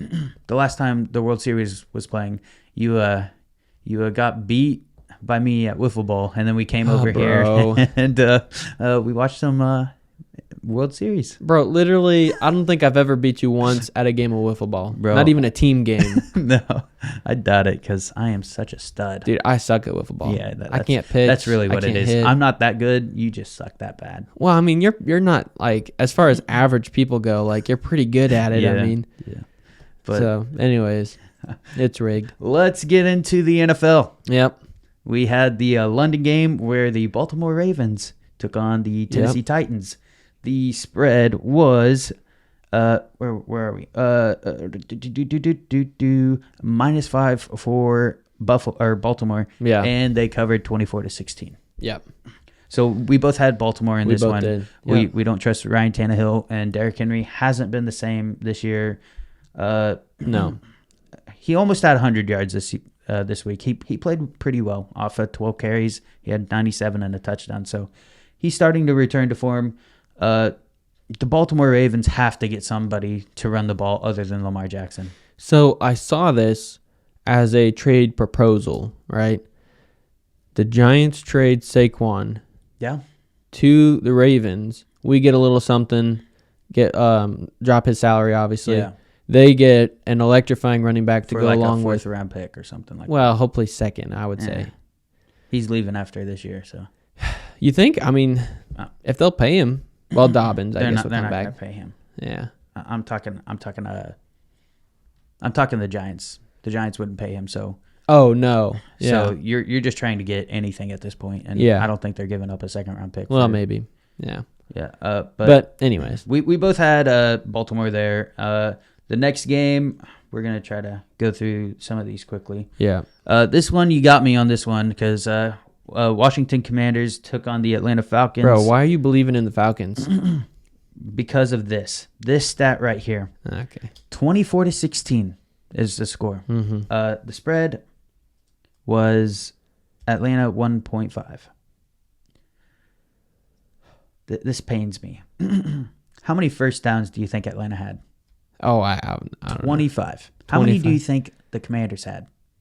I'm guessing pretty low. Half. They had 13. 13? The Falcons had 402 yards. Yeah. How many do you think the Commanders had? They're efficient, bro. 193. Efficiency. Desmond Ridder threw 3 interceptions. Why? Because he sucks. Why are we allowing Desmond Ridder to throw 47 passes? It's the Falcons, bro. I don't know why. I just don't understand. How many do you know how many targets? What's their tight end? I'm just drawing a blank. Supposed to be Kyle Pitts. How many targets did he get? Let me go to the box score. But man, dude, what are we doing? Like, I'm not a huge fan of them, but like, I thought they were gonna win their division, and now they're out here 3-3. Kyle Pitts had 6 targets. Drake London, who we had a fantasy game last week that didn't save, but he had 9 receptions, 12 targets, 125 yards. So big game. I kind of nailed that one. I was really happy about that. But yeah, Desmond Ridder, I don't know what to think about this guy, and it's not good things that come through my mind whenever I hear his name. Yeah. I put a little bit of trust in him, kind of like I almost did with the Titans this past week, and he disappoints. Like, well, I don't understand why he's their quarterback. Because they drafted him. You gonna go back to Mariota? Yes, please put somebody. He did not look bad in the games he played last year or 2 years ago. Not bad, but nothing Give him special. a chance, man. Like, it's got to be better than this. Yeah. 3 interceptions. To be fair, I think Play he's smart. He's in a very elite club, if not the only person to have, beat the Chiefs, but beat them by throwing a touchdown to himself. Wasn't that the game? I have no idea. Oh, dude, that was a crazy play. But anyways, let's go into the NFC North matchup. The Minnesota Vikings took on the Chicago Bears. Hey, it was close. It was close, and Justin Fields didn't play. Yeah. He was my starting quarterback for this past week. Oh, really? And for our fantasy competition, that didn't save. Oh, yeah. That hurt my soul. There was 2 touchdowns, and one was a defensive touchdown. So which team is more pitiful? That's the question. Bro, you already know my answer. I put faith in the Bears, man. What am I doing? I don't know what you're doing. You put faith in the Bears, too. I don't know what I'm doing. Dude, I it's not so much that I had faith in the Bears. It's just that Fields had been playing really hot, and the Vikings I just knew were not going to be anything special. So yeah, Tyson, I don't know. Is it Bagant? I don't even know what his name is. He had 10. He was 10 for 14 with 83 yards, so not bad. One of his throws was an interception, but Yeah. There's not too much you can do there. The spread on that one was -3 for Minnesota, so they covered that one. Yep. Three turnovers for the Bears. Not pretty, not clean ball. So it's just the Bears. Yeah. The Bears and the I didn't Vikings. watch any of that game. Yeah, I didn't either. I spent most of my Sunday fixing my car. So Oh, right. yeah. Yeah. So that was horrible. Yep. I couldn't stand it. This game you got me on again. You kind of outdid me this week. Seattle Get used to versus the Seattle Seahawks took on the Cincinnati Bengals, and Joe Burrow did not really show up either. I mean, still dealing with injury, I think. I mean, something's wrong. But, I mean, it wasn't this a huge game for Chase? No, it was 6 receptions, 80 yards. Wasn't? No, it was not. This game was thinking very of the wrong boring week for then. the Bengals because Hmm. there was not much that went on. Yeah. Obviously, I think their defense played phenomenal, and Yeah. they only had to get 214 yards to win a game. So, kind of like the Commanders, the Seahawks outdid them. Just had a Well, and I think the biggest thing is just that, Geno Smith's resurgence was great last year. It was a great Yeah. storyline, but everybody knew coming into this year it was he's a little not going to. overhyped. Yeah, Yeah. yeah. And so teams got. I mean, it's been a while since he's had that kind of consistent. I Yeah. think starting position. It started to die down at the end of the year last year too. Yeah. So I mean, I think that's the thing with the Seahawks. You control the run game, and you got a pretty good shot. Yeah. Let's go to the first game that I'm excited to talk about. Okay. Yeah. Man, what was the spread on this one? It was -9.5 for the San Francisco 49ers. Yep. Going up against the third string PJ Walker and the second string, what is his name? Jerome Ford. And then the Cleveland Browns went in and won. So everything I've heard has said that this Browns defense is historically good. Yeah. Everything I've heard about them is phenomenal. And so I'm curious. I need to look into that a little more on like what kind of stats are they putting up that they're saying is historical? Because I don't think it's points per game. Maybe it is, but I don't think so. So it's got to be like sacks, pressures, interceptions. I don't know. Yeah. But no, honest. Brock Purdy's first loss as a starter. So True. Yep. That is So, honestly something to look at. at what point? So it was McCaffrey went out, and then is it Debo went out as well? Yeah. So at what point in the game did those two things happen? This is something I wanted to mention. I don't remember what part of the game, but does this solidify Christian McCaffrey as an MVP if he comes back and plays lights out like he did? I think it definitely helps his case. Yeah. However, I mean, it takes a lot for a running back to win. Oh, yeah, I agree. But as far as like helping his case, oh yeah. Yeah. I mean, I think that it's definitely proved that he's as far as like a piece of the pie as to what makes that offense a success. I mean, I think the, what's it called? Play caller, that's a big part. Yeah. But I think McCaffrey is what makes a lot of that over the top, like unstoppable offense. He unlocks a lot of plays. Just I mean, you with can his line the skills. guy out as a receiver, Yeah. and they have to put a D back on him. Like, So, honestly, outside of the quarterbacks, he's my favorite candidate. I like him or Tyreek as offensive player of Tyreek's the going year. nuts, dude. Yeah. He's almost at 1,000. He's on pace for like 2,200 yards, and it is week 6, Yeah. and we're going into week 7. We'll get into that game later, but what do you think? Like, obviously the injuries, but what do you think like went wrong for him? Well, I think what we saw was no matter how good a quarterback is, when the Giants won their Super Bowls, and I'm just saying this because I remember watching this. Yeah. But whenever we beat Tom Brady, the reason why he wasn't so effective, which he had decent games, but the reason why we were able to control that is because we got pressure between the guards and the center. Yeah. If you get pressure within 2 seconds in a quarterback's face, unless they're like extremely mobile, I mean, Peyton Manning struggled. Tom Brady Yeah. struggled. Every great quarterback struggles with pressure. And I think that's just the same thing that happened here. The Browns' defensive line was all over the backfield, causing problems for Brock.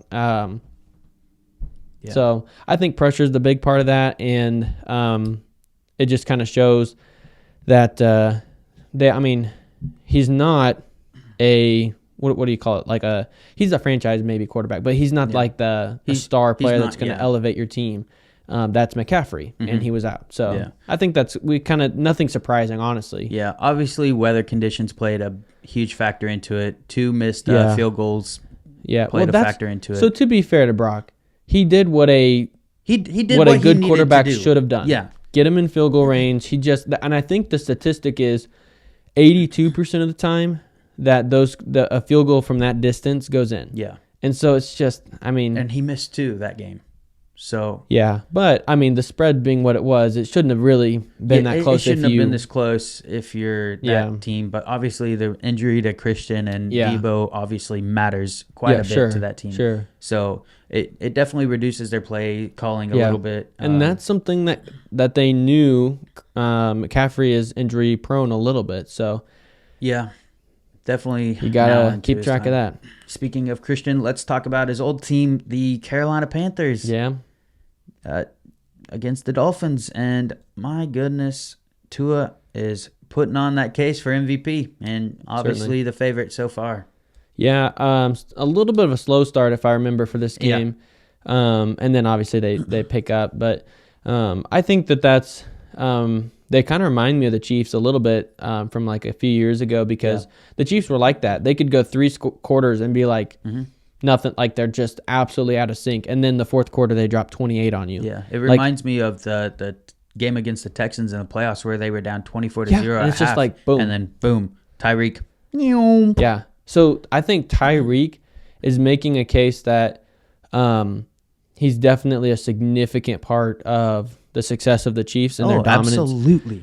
Because some people I hate how much people over dramatize Patrick Mahomes is so good that he doesn't need Tyreek. And it's like, okay, he may be able to get by, but that's like that made it so much easier for him. If they would have kept him, bro, they're not losing a single Super Bowl. Yeah, it's crazy the difference he would have made on that team. Mm-hmm. But as it is, he's gone on and found a lot of success with where he's at. He's obviously getting more touches, and he likes that, and so that's good for him.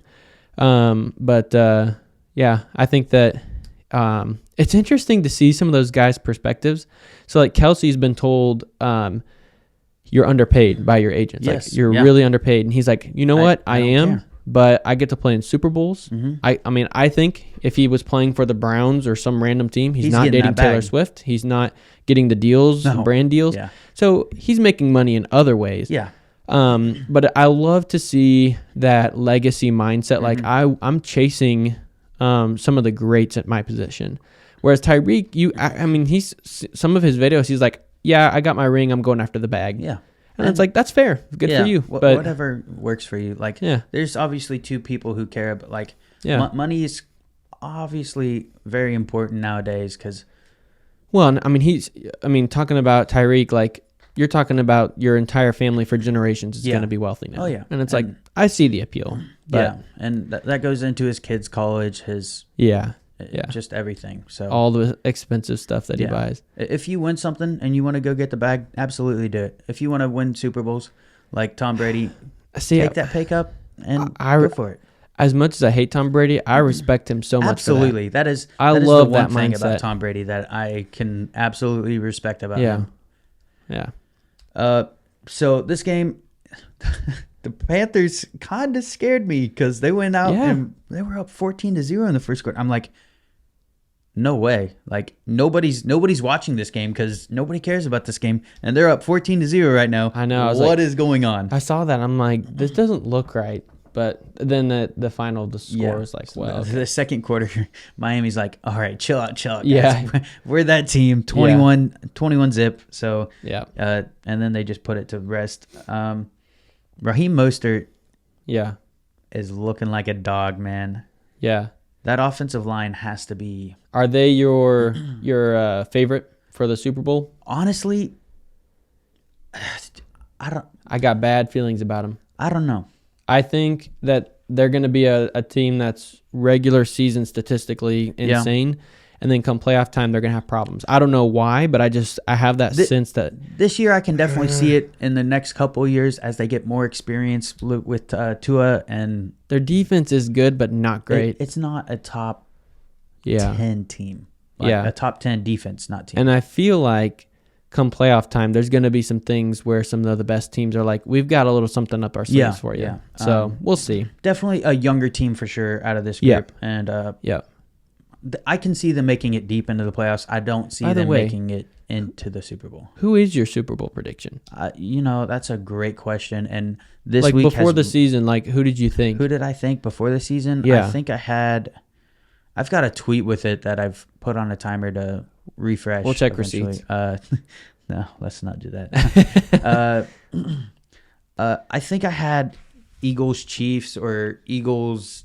I think I had Eagles Bills maybe. Oh, really? I don't know why. Wow. Maybe that was last year. I don't know. I can't remember off the top of my head. I had Niners Chiefs. I think I had Niners. I had Niners and then somebody else because I really put a lot of trust into the Niners. Yeah. But I was between the Niners and Eagles because obviously they're the two best teams going into the season. Yeah. And then I think I was between the Dolphins and Chiefs. Yeah. I think I went Chiefs, but... Yeah, and nobody thought what really would happen. Yeah. The Detroit Lions are going to the Super Bowl. Not going to the Super Bowl, bro. Hey, you never know. Let's talk about a team that will not be going to the Super Bowl. The Indianapolis Colts. They looked bad. Yeah. I mean, that's one of the things with a...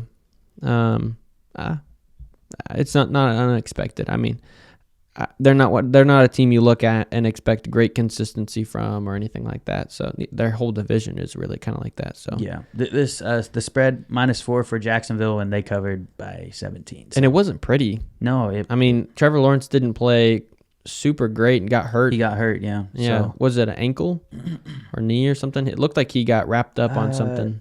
It was his left knee. Left knee. Yeah, left knee. That's not great. Yeah. But he looked fine after. They play Thursday, right? Yeah, they play Thursday, and they think he's going to play. I don't like that, but they've won 3 straight. Yeah, we will talk about that at the end of this. So okay, let's Jacksonville. They kind of look good. The defense looked great. Yeah, not great, but good. Jonathan Taylor, where's he at, bro? I mean, he sat out. He didn't go to OTAs, right? Yeah. So, I mean... Or he went to 1 or 2 practices. Okay. So, I mean, yeah, I mean... But he's involved in, let's see, he's gotten the ball 14 times, whereas Zach Moss has gotten the ball 13 times. So, Zach Moss is outproducing this guy. Yeah, I mean... I don't know. I like Zach Moss. I'm a huge Zach Moss fan. I drafted him in fantasy, so yeah, I'm really biased. So please play Zach.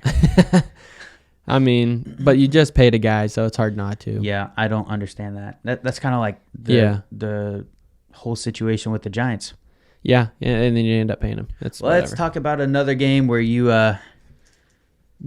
picked the correct team. And how does that make you feel to say that a couple times now? It must feel really good. Bro, it hurts.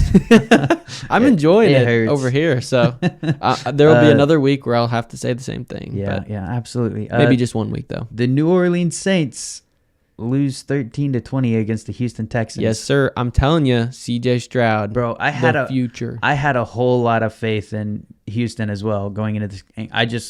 I wanted to be different in this game because it could have went either way, and the score shows that too. Yeah. Nobody did anything in the fourth quarter. Yeah. Did CJ throw an interception in this game? You did call that. Let's go. You absolutely nailed this game perfect. CJ threw an interception. I did want to mention that. Nice.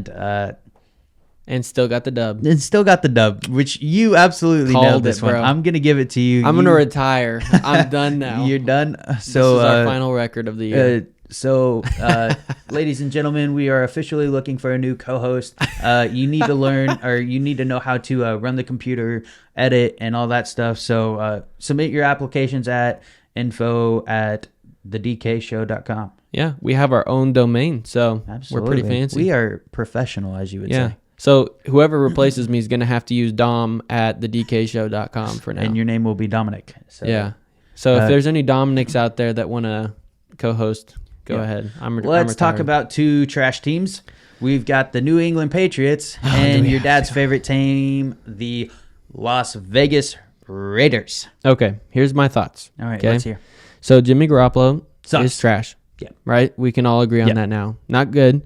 Better than Mac Jones. Well, and worse than Derek Carr. Absolutely. So, I don't know. Again, we've talked about it. It's just dumb. Why do you get rid of Derek Carr? I don't know. I mean, granted, he hasn't really done anything you super get tremendous. you get rid of him if you can get someone significantly better. Yes, like Aaron Rodgers. You don't get him if you're getting Jimmy Garoppolo, someone who's probably worse. I think they probably thought they were getting Aaron Rodgers come. But why? I don't know. Because Devontae's got that insider trading knowledge. Okay. Well, he obviously did not have enough insider. No.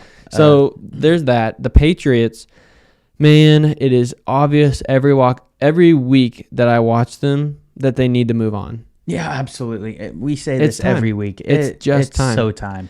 The reason why is that he has Belichick has so much pull behind him in all of the decision making and all of what he's doing, but he's, for whatever reason, I think that he legitimately thinks that he's not the problem. Yeah. And so it's like the sign of someone who is up with the times and good as a coach is recognizing, I'm bad at this. Yeah. I need someone to do it. So if you're the head coach, I need an offensive coordinator that knows his stuff and has a good scheme. Yeah.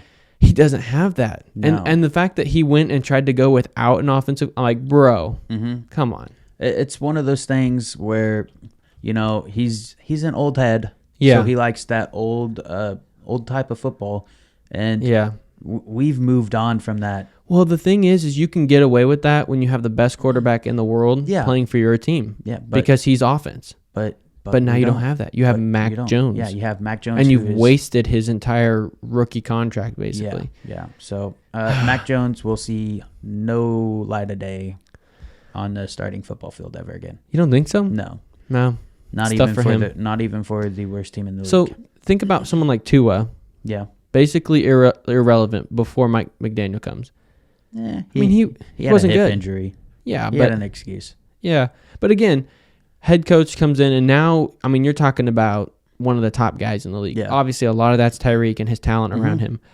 But I think a head coach for a quarterback is extremely important. Yeah, absolutely. Because you're talking about things like one tweak in your throwing motion could change a lot. You're talking about scheme, like someone like Trevor Lawrence or Justin Herbert. You have new schemes every year because you have a new offensive coordinator. That's going to affect your ability to that's one thing that Kirk Cousins in the film The Quarterback, he mentioned that years into his career, he gets a new offensive coordinator and he doesn't feel comfortable is the word he used. So he checks out of a play because he doesn't feel comfortable with what he sees. Whereas if you're comfortable in a system, it's just second nature. You just do it. Yeah. And so it's like Brady had a lot of consistency. A lot of these top talent, like Rodgers, has a lot of consistency in his. So anyways. Yeah, we talked about that a couple weeks ago with Trevor. So yeah, let's move on to our next game: the Arizona Cardinals against the Los Angeles Rams. What a snooze fest of a game! Yeah, Rams did what they had to. This is like basic NFC West football. So there's that, but I think McVay has been extremely successful against the Cardinals. Yeah, I don't think he's ever lost. Maybe once or twice. Yeah. He doesn't lose much to the Cardinals. But they're like the the Brown, like a Brown Steelers game. That's kind of what it's like. It's absolutely. It's something like that. It's a NFC West division game. Yeah. They're always low scoring, boring games if you're not a defensive guru. Yeah. And then they kind of turned it on in the second half. They scored a touchdown in each quarter, but It wasn't a very fun game to watch, and it wasn't on Red Zone too much. No.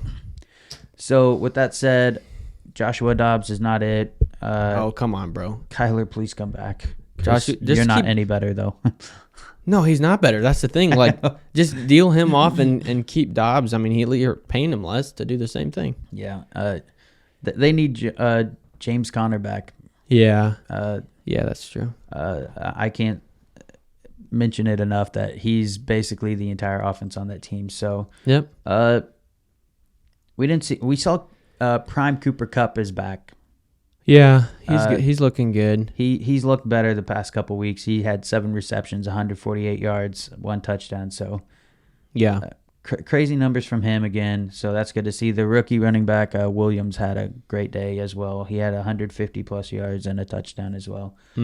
Let's get into the biggest upset of the week. Well, the second biggest upset. I'll give the Browns the first one. The Philadelphia Eagles. Dude, this makes me happy. The Philadelphia Eagles lost to the Jets. Oh, what are your thoughts?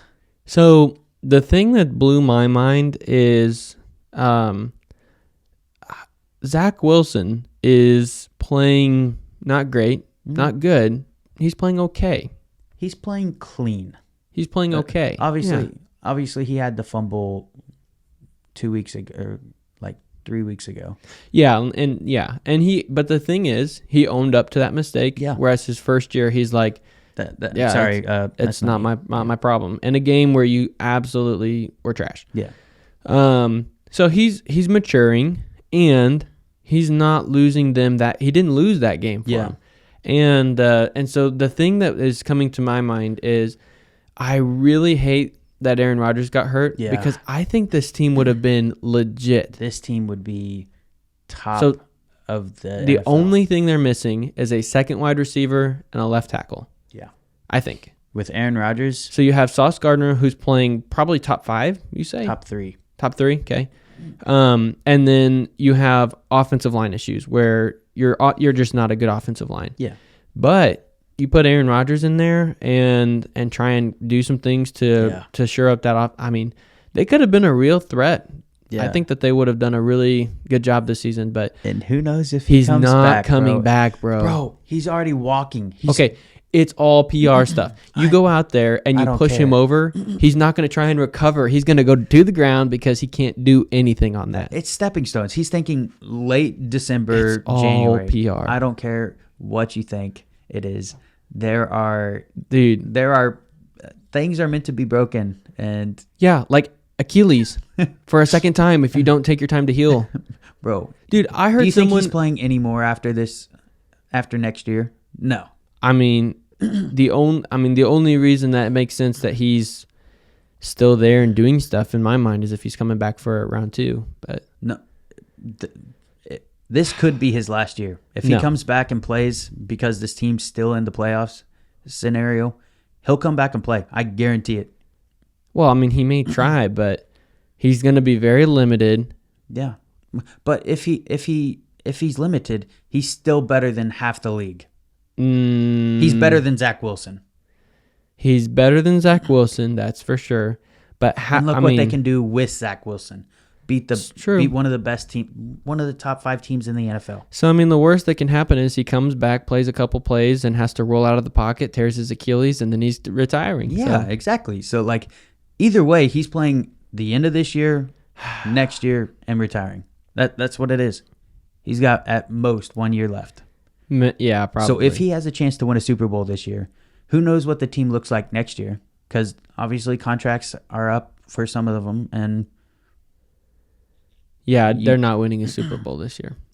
They just beat the Eagles. It wasn't the pretty. Eagles have not looked good all year. Bro. I mean, they've won, but they haven't looked dominant like they did last year. They didn't win this game. No. And Robert Saleh 3 interceptions. You think that that's going to be what they see come playoff time? They're going to see Josh Allen. Well, Josh Allen, to be fair, could throw 5 interceptions. Exactly. But I mean, you've got Joe Burrow, you've got Patrick Mahomes, you got Lamar Jackson. Still, if they make it to the playoffs, I'm not gonna pick the Jets against the Bengals. I would. No, That defense is so good.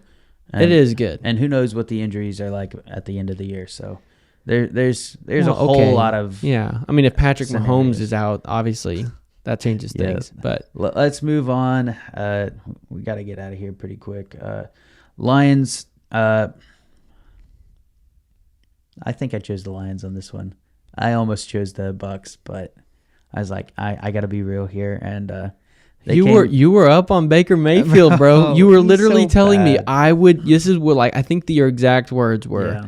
I would not bet the game against Baker Mayfield. I wouldn't, And I still wouldn't. What they score like 9 points or They something. scored 6. 6 points. Yeah, What did my defense do? I don't. They know. gave up 6 points, and I know at least one interception, maybe more turnovers. I don't know, but not a bad pick, bro. Yeah, no, not a horrible pick. I think they Not a probably got horrible like pick. 8 points, Hey, 9 points. for the value, bro, solid. Yeah, definitely not a bad pick. Your other picks were pretty trash, but other than that, Hey, my quarterback played. and I still beat you. No, you didn't. Oh, I absolutely did. No way. Because I had Raheem Mostert and Drake London. They both went off. What's this? What's his name? Robertson or Robinson? The second receiver, I think, Reynolds? on the Commanders. The second receiver. On Yeah, McLaurin didn't score, and Logan Curtis Thomas. Samuel. It's not Samuel, is it? Maybe it is. I can't remember. Thought it started with an R. Anyways, Brian. Oh, the running back, Brian Robinson. oh, he had 2 touchdowns. He had 1. I thought No, and Antonio Gibson had 1. Oh. He's the second running back that they have. maybe I just saw a replay of the same player or something. Probably. Yeah. But Huh. yeah. Anyways, didn't go my way for that game, but What game? as far as my players that I picked, yeah, no. yeah.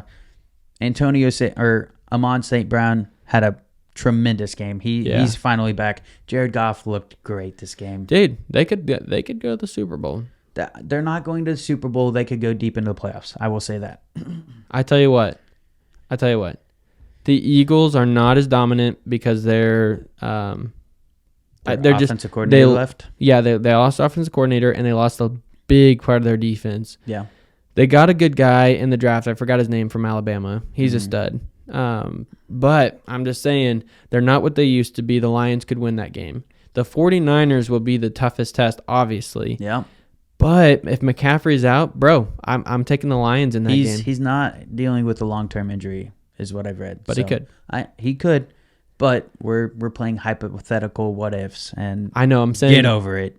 if and Get and the over 49ers have had terrible We don't play what ifs. terrible luck with injuries in the playoffs. No, you know what we know the 49ers are capable of? No, don't speak. You know what I know about the 49ers in the playoffs? They have ruined so many of my seasons because their third string running back goes off for 200 yards in the playoffs.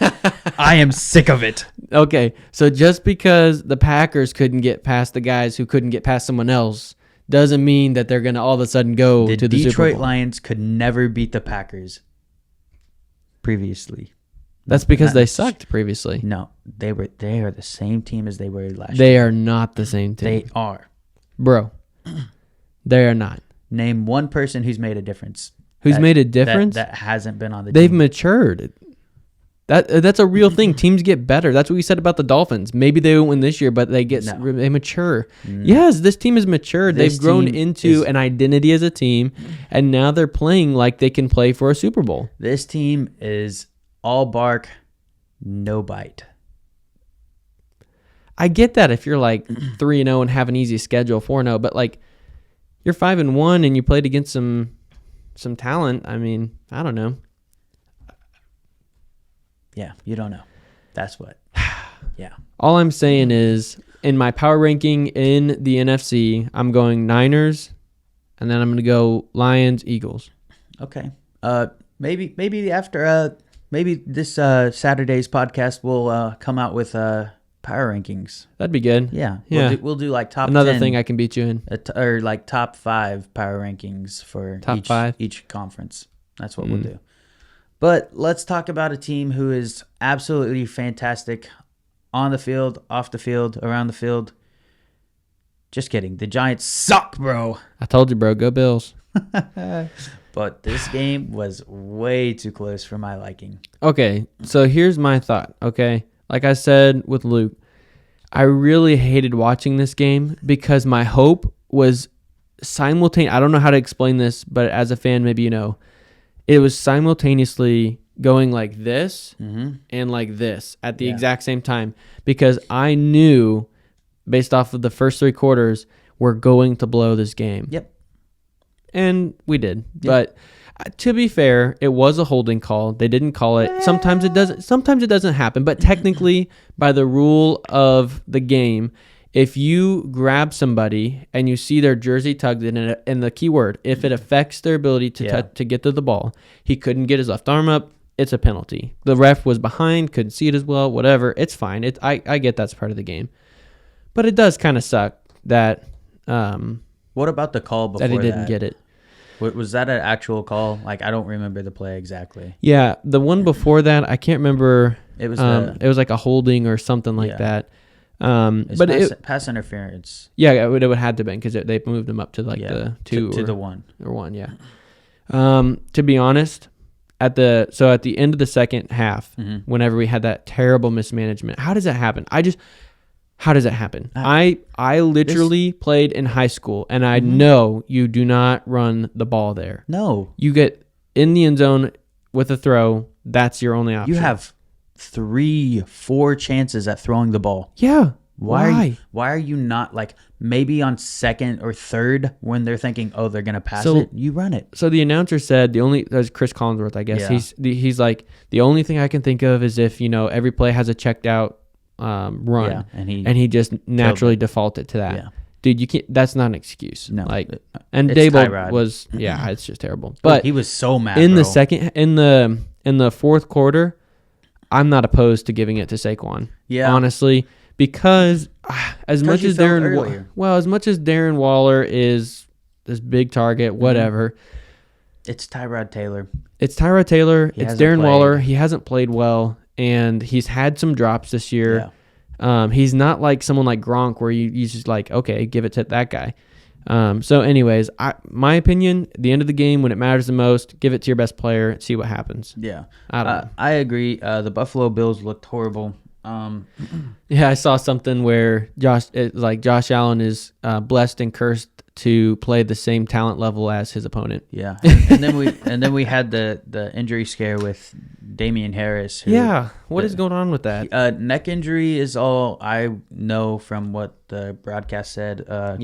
Obviously, wasn't terribly serious, I don't think. Not like DeMar. You see the ambulance come out on the field, and it's Buffalo Bills in a primetime game, and you're freaking out because he wasn't moving. And like I saw him breathing, so I was like, all right. When this he isn't had the thumbs that up, bad. I think, when he was going eventually, he had the thumbs up, but it was a long time until he got the thumbs up. Obviously, with a back injury, you don't want to rush that because that could affect it. But definitely something scary. Thoughts and prayers go to him. Hopefully he's back on the field soon. Yep. Let's go into the Monday night game, and then we'll start to wrap up. Man, we both got this wrong. Cowboys go in, and the one thing we didn't get wrong is we said this game was going to come down to a time management, and whoever has the ball last isn't going to win. Yep. So, and we were right. We were right. We just guessed the wrong team. And both of us said this game could go either way. Yeah. I think we both called it to be a close game. What was the spread on it? Do you know? It was. I think it was pretty close. It was 1.5. Yeah. Okay. Yeah. It was very close. Because even Vegas is like, this is whatever. Yeah. Please don't make me choose. But I did make this claim: whoever loses this game, that coach will get fired in their entire time before the other. And I think that stands. I was hoping that it would be. It's Mike not going to McCarthy. be Mark. It's not going to be Mike. Jerry Jones is too much of a fanboy of his for some reason. But so here's my thoughts on that game. So Justin Herbert, broken finger, still playing through, had a lot of pressure throughout the whole game. Didn't get sacked until the very end, but had a lot of pressure throughout the whole game. So I think that it's just really unfortunate. He's kind of like in a blessed curse situation where he's Yeah. like he's got talent, so he's not entirely cursed with Mhm. like a coming into a terrible franchise or whatever. But I mean, okay, Brandon Staley goes for it on 4th down. The Cowboys also did the same thing on Yeah. the 4th and 1, but the game would be tied if they would have kicked that field goal. Mhm. But it was going into before the second half, I think. I Yeah. can't remember exactly when.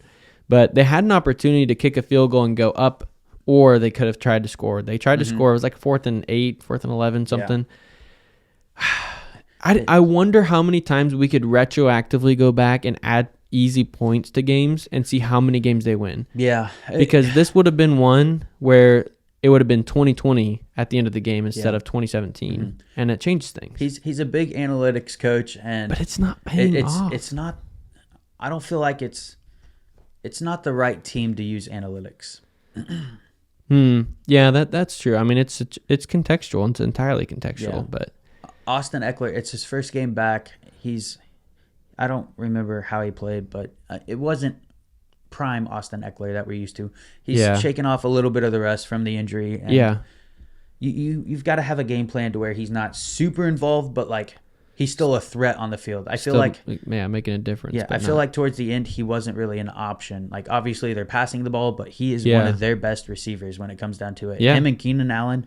oh, dude, Keenan Dogs. Allen, yeah, Yeah. pristine. All right, let's take it to the Thursday night game. We've got the Jacksonville Jaguars, who are 4-2, going into the Dome down in New Orleans and taking on the Saints, who are 3-3, coming off a loss against the Texans.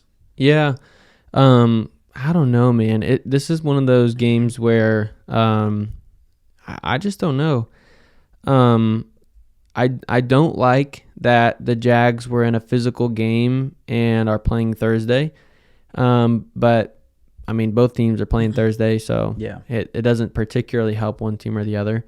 So, anyways, I don't know. What are your thoughts? Who do you like in this game? You know, Trevor Lawrence is young, going into his third year. Coaching staff changed again. We're 7 game. This will be a 7th game going into the season, and you're playing in the loudest indoor stadium to ever exist. Yeah.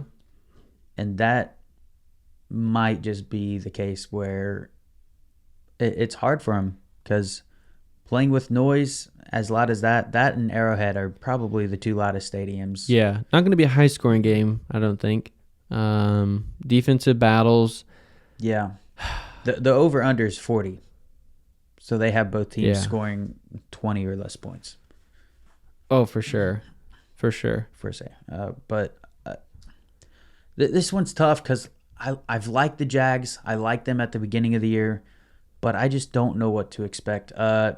Looking at the injury report, there's a lot of questionables between guard, tackle, cornerback, quarterback, wide receiver. So how badly is Trevor Lawrence hurt? I want to say, isn't it like a thumb injury? No, it's the knee. It's the knee. He participated in practice today. He was limited in what he could do, but So they must have just tweaked it or something. I don't know. They're still thinking he's gonna start. So I don't think it's really that big of a deal. All right. Well, But this could be one of those Joe Burrow situations where he's like, "We're that team. Yeah. This is So- our best shot." what I saw with the Saints is their offense was very minimalistic and didn't have a 3-tiered passing attack where they throw short, medium, long. They didn't have that. So I'm gonna go Jags if we're picking. Yeah. I'm gonna go Jags in a close game. Okay. Honestly, I have it being one of those like 18-13 or some weird score. Like I have it being something like that. Okay. That's my thoughts. Then watch them go score 50, 60 points. But that's you never probably what's going to happen. I'm going to, the Jags are hot. They're red hot. They're 3-0 in the past 3 games. And then you look at the Saints and not trending well. yeah, it's not great. And You're just doing the safe thing and picking what I pick. I see. no, I'm gonna try and convince you. I didn't pick them yet. I am trying to convince myself not to pick the Saints right now. That's what I'm saying. You did this last week where you were like, I just want to pick the opposite so that we're not picking it. No. This, right now, I want to pick the Jags, but like I'm trying to convince myself to pick the Saints because their defense. No, I just think the crowd is that much of a factor down there. I mean, like you look at what they did against New Orleans, and they destroyed them. But yeah, was New Orleans at home or was that at? That was versus the Saints. So they played in New England for that game. They haven't done great at home this year. They're 1-1 at home. I just don't know what to think about this game, honestly. it is a weird game. It's going to be a close So game. whenever it's something like this, my thought process is this. Is there any significant like rest advantage, health advantage? Obviously, if Trevor Lawrence is out, that changes things. No. Okay. So they're two fairly evenly matched teams. Mm-hmm. And who's got the better quarterback? Who's got the better offense? Who's hotter? Yeah. Something like that. Yeah. And so they're coming off 3 wins. They've got the better quarterback. They've got the better offensive game plan. It's just I don't trust the Saints. I like the spread of -1 here because it's obviously like very close. Could go either way. I'm going to go with the Jags. I want to win. I want to get all 17 right or whatever, 16 games right. So yeah, bye weeks. I'm going to go with the Jags, and let's go Trevor. So yeah. Do we want to do predictions on the Lamar game? I don't know that we did that, but we kind of said Lamar. And yeah, I mean, we both obviously got Lamar. History has shown that that's probably the case. The only question's going to be, kind of guessing the score and stuff like that, which is kind of like, high school game. I don't know. Mm-hmm. So plus or like over or under 50. This past game, I had it pretty high scoring, 56-7. So yeah, I'm gonna stick around there. I'm gonna say probably 60. I'm gonna say 61-0. 61-0. Yeah, I think we're gonna miss a couple PATs. Yeah. So yeah. I think this game, safe bet to go 50 plus. Yeah. 0 points. Yeah. Our defense is so good, man. It's pretty staunch. I wanted to mention that to him, but offensive coach, and I didn't really. Yeah. I didn't really have just a way to fit into it. So. Yeah. Well, I think that's gonna do it for us. We enjoyed the interview with Luke, and good time. Definitely gonna have to get on a roll where we're not sitting here at midnight doing a podcast. Oh, it's inevitable. I knew it was gonna happen eventually. Yeah. But appreciate him stopping by. At such a late time. Yeah. And, definitely love doing the interviews for sure, because it definitely puts a perspective out there of all sorts of things, and to have a coach come in and talk is definitely an eye-opening experience for sure. Yeah, I thought it was a fantastic, like you were saying, I think it was one of our best, and it was just kind of fun, relaxed. It felt natural, because like I coach swim, and I can kind of relate to him as a coach, because like I see all the same things, and I try to coach everything I see that happens. So it's one of those things where it's addicting to do. Like, I don't know how to explain it, but there's just something about it that even like today, I sat down with one of my high school girls, and she had math questions to do, and it's geometry, and I sat down and we worked on it together. So it's one of those things where you're like, how much of a role model can I be, and how much can I help them grow as a person, like Luke was saying earlier. And coming from this is like a hard working to where swim is basically it's where you got to beat yourself, because it's an individual sport, and you've got to overcome some mental barriers. That's probably why I wasn't so good at it. Yeah. I would try. I never had that mindset of trying to beat myself. Yeah. It was always more of like, who's in lane 3 or 4? That's who I'm going after. Unless it's me, and then it's kind of like, well, Well, I'm in the second fastest lane, so I got to beat this kid over there. Yeah. Yeah. So that's probably why I wasn't good at it, or in Yeah. practice. Didn't Yeah. push myself as hard as I could have. Yeah, definitely. That's one of those things we were talking about where if you could go back, I would try a little bit harder at the sports I did. But other than that, that's enough stalling for tonight. Let's get out of here. Another deep conversation. We were about to, man. But yeah, let's get out of here. That was week 9. We previewed and reviewed the NFL.